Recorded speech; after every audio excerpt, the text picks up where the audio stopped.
नमस्कार मैत्रिणींनो, आज आपण बनवणार आहोत चमचमीत वांगे भरीत। ही रेसिपी बनवण्यासाठी खूप सोपी आहे, पण खाण्यासाठी खूपच चवदार लागते।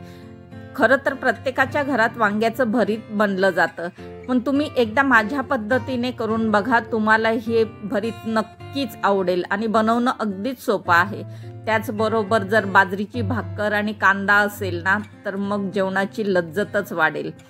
भरीत बनवण्यासाठी मी इथे अर्धा किलो वांगी घेतलेली आहेत। हिला भरताची वांगी किंवा बंगाली वांगी किंवा भुसावळची वांगी असंही बोलतात। शक्यतो ही भुसावळ साईडला किंवा जळगाव साईडला, जळगाव जिल्ह्यामध्ये जास्त पिकवली जातात आणि ह्या वांग्याचं भरीत अतिशय चवदार लागतं, म्हणून मी ही वांगी घेतली। त्याचबरोबर 7-8 हिरव्या मिरच्या, एक लसणाची कुडी घेतलेली आहे। मीठ आणि मिरची तुमच्या आवडीनुसार तुम्ही कमी जास्त करू शकता, पण थोडंसं भरीत जर झणझणीत किंवा चमचमीत असेल ना, तर त्याची चव खूपच वाढते। आता ही वांगी स्वच्छ धुवून घेतली आणि ह्याला आपण 3 कट देऊन घेऊया। त्यामुळे काय होईल की वांग आतपर्यंत शिजलं जाईल। खरं तर हे वांग तुरीच्या कुडावरती भाजलं जातं, म्हणजे तुरीच्या ज्या काड्या असतात ना त्यावरती भाजलं जातं आणि त्याने भरताची चव तर खूपच छान लागते। पण आपल्या इथे तुरीच्या आता कुड्या नाहीत किंवा काड्या नाहीत, त्यामुळे मी गॅसवर भाजणार आहे। कट देऊन झाल्यानंतर ह्या वांग्याला आपण सर्व बाजूंनी तेल लावून घेऊया। अगदी थोडंसं 2 बोटांनी लावायचं, खूप जास्त लावायचं नाही। त्यानंतर प्रत्येक चिरामध्ये, म्हणजे आपण ज्या चिरा पाडलेल्या आहेत ना, त्यात एक लसणाची कांडी भरूया। हे बघा, अशा पद्धतीने वांग्याबरोबर लसूणही भाजला गेला ना, तर वांग्याची चव किंवा भरताची चव अगदी दुपटीने वाढते। अशाच पद्धतीने आपण तिन्ही वांग्यांना चिरा देऊन घेऊ, त्याला तेल लावूया आणि प्रत्येक चिरामध्ये लसणाची एक कुडी किंवा एक पाकळी भरून घेऊ। आपले तिन्ही वांगे तेल लावून आणि लसूण भरून तयार झालेले आहेत। आता हे आपण जाळावरती भाजून घेऊया। त्यासाठी गॅसवरती मी एक जाळी ठेवली आणि त्यावरती आता सर्वात प्रथम 2 वांगे भाजून घेऊ, कारण एकाच वेळी सगळे वांगी बसणार नाहीत। आणि वांगी भाजताना सर्व बाजूने ती व्यवस्थित हलवून भाजून घ्यायची, म्हणजे ती चारी बाजूंनी व्यवस्थित भाजली गेली पाहिजे। वांग कच्चं राहिलं नाही पाहिजे, ह्याची नक्कीच काळजी घ्यायची। हे बघा, असं फिरवून सर्व बाजूंनी आपण वांगी व्यवस्थित भाजून घेऊया आणि एक 5 ते 7 मिनिटातच आपली वांगी भाजली गेली। तर आता ती कशी बघायची, वांग्याला असं बोटला दाबून बघायचं। जर वांग व्यवस्थित दाबलं गेलं ना, तर समजायचं की वांगी व्यवस्थित भाजलेली आहे। हे बघा, आपली दोन्ही वांगी व्यवस्थित भाजली गेली आणि सर्व बाजूंनी व्यवस्थित भाजली गेली। देठाच्या साईडने फक्त त्याला हलवत राहायचं। आता ही वांगी काढून घेऊया आणि उरलेलं वांग, त्याचबरोबर हिरवी मिरची आणि लसूण आपण असाच जाळावरती भाजून घेऊया। लसूण आणि हिरवी मिरची तुम्हाला अशी भाजायची नसेल ना, तुम्ही तव्यावर टाकून भाजली तरी चालेल, पण एकाच वेळी जर सगळी कामं होत असेल ना, तर आपल्या कामातही बचत होते, आपल्या वेळेतही बचत होते आणि कामही झटपट होतं। वांग आणि लसूण भाजायला थोडासा वेळ लागतो, पण मिरच्या झटपट भाजल्या जातात जाळावरती। तर ज्या मिरच्या भाजलेल्या आहेत त्या काढून घ्यायच्या।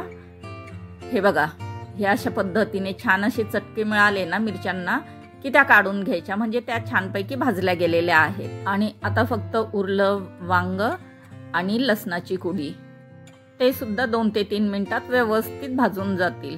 आणि अशा पद्धतीने भाजलं ना की भरताला एक छान असा स्मोकी फ्लेवर येतो। तुम्ही अशा पद्धतीने नक्कीच भाजून बघा, कढईत वगैरे भाजण्यापेक्षा असं डायरेक्ट जाळावरती। आता आपली वांगी, हिरवी मिरची आणि लसूण तिन्ही भाजून झालेले आहेत आणि मी वांग्याची सालं काढून घेतली आणि लसूण व्यवस्थित स्वच्छ करून घेतला। सर्वात प्रथम आता हिरवी मिरची आणि लसणाचा एक ठेचा तयार करून घेऊ आणि त्यानंतर आपण वांगेही बारीक करून घेऊया।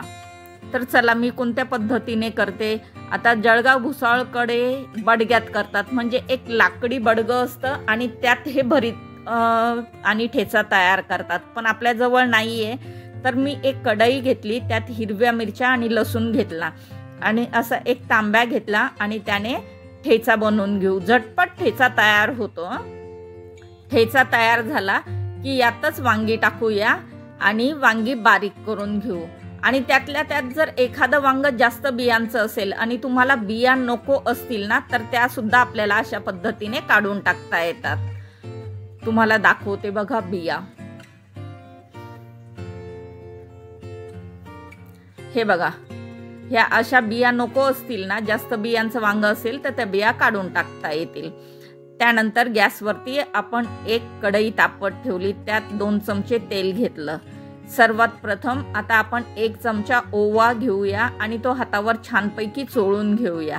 आणि त्यानंतर तेल गरम झालं की त्या तेलात ओवा टाकून घेऊ।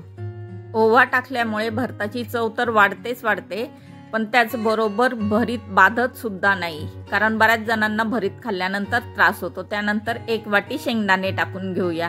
आणि इथे माझ्याजवळ भाजलेले शेंगदाणे आहे, त्यामुळे जास्त भाजायची गरज नाही। तुमच्याजवळ कच्चे शेंगदाणे असेल ना, तर ते छानपैकी खरपूस होईपर्यंत भाजून घ्यायचे। त्यानंतर आपण वाटलेला ठेचा यात टाकून घेऊया आणि एखादा मिनिटभर परतून घेऊया, कारण ठेचा आता जास्त परतवायची गरज नाही। आपण मिरच्या आणि लसूण ऑलरेडी भाजलेला आहे, म्हणजे पहिलाच भाजून ठेवलेला आहे। एखादा मिनिटभर छानपैकी ठेचा तेलामध्ये परतला गेला की यात आपण आता कांदा टाकलेला नाही, तर मग मी इथे काय टाकणार आहे, माझ्याजवळ कांद्याची कोवळी पात होती ती टाकणार आहे। आणि ह्याने भरताची चव खूप छान लागते।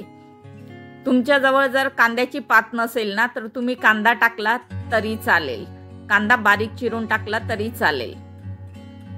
आणि 2 ते 3 मिनिट छानपैकी तेलामध्ये आता ही कांद्याची पात आपण परतून घेऊया। त्यानंतर आपण जे वांगे कुस्करून ठेवले होते ते यात टाकून घेऊया आणि व्यवस्थित तेलामध्ये परतवून घेऊ। वांग, हिरवी मिरचीचा ठेचा आणि कांद्याच्या पातीमध्ये मिक्स झाला की यात चवीनुसार आता मीठ टाकूया आणि पुन्हा 3 ते 4 मिनिट भरीत शिजवून घेऊ। जास्त शिजवायची गरज नाही, कारण वांगे व्यवस्थित भाजले गेले होते, त्यामुळे आता भरीत ऑलमोस्ट आपलं तयार झालेलं आहे। आणि ते 3 ते 4 मिनिटातच भरीत तयार होतं। यावरती तुम्ही आता खोबऱ्याचे काप आणि कोथिंबीर टाकू शकता, पण मला भरीत म्हणजे फक्त भरीतच आवडतं। तुम्हाला आवडत असेल तर तुम्ही खोबऱ्याचे काप आणि कोथिंबीरही टाक। आणि 3 ते 4 मिनिटानंतर आपलं भरीत तयार झालेलं आहे। बघा किती साधी सोपी रेसिपी आहे। आता हे भरीत आपण एका प्लेटमध्ये सर्व करूया। तुम्हाला ही रेसिपी कशी वाटली मला कमेंट बॉक्समध्ये नक्कीच कळवा। आणि हो, तुम्हाला जर हा व्हिडिओ आवडला असेल ना, तर माझ्या चॅनलला प्लीज लाईक आणि सबस्क्राईब करा आणि शेजारी जे बेल आयकॉनचं बटन आहे ना, ते नक्कीच प्रेस करा, म्हणजे इथून पुढच्या सर्व रेसिपींचं नोटिफिकेशन सर्वात आधी तुम्हाला येईल। एका प्लेटमध्ये मी वांग्याचं भरीत, बाजरीची भाकरी, त्याचबरोबर कोथिंबीरच्या वड्या आणि कांदा घेतलेला आहे। तुम्हाला हवं असेल ना, तर थोडासा ठेचा घेतला आणि लोणचं घेतलं तरी चालेल।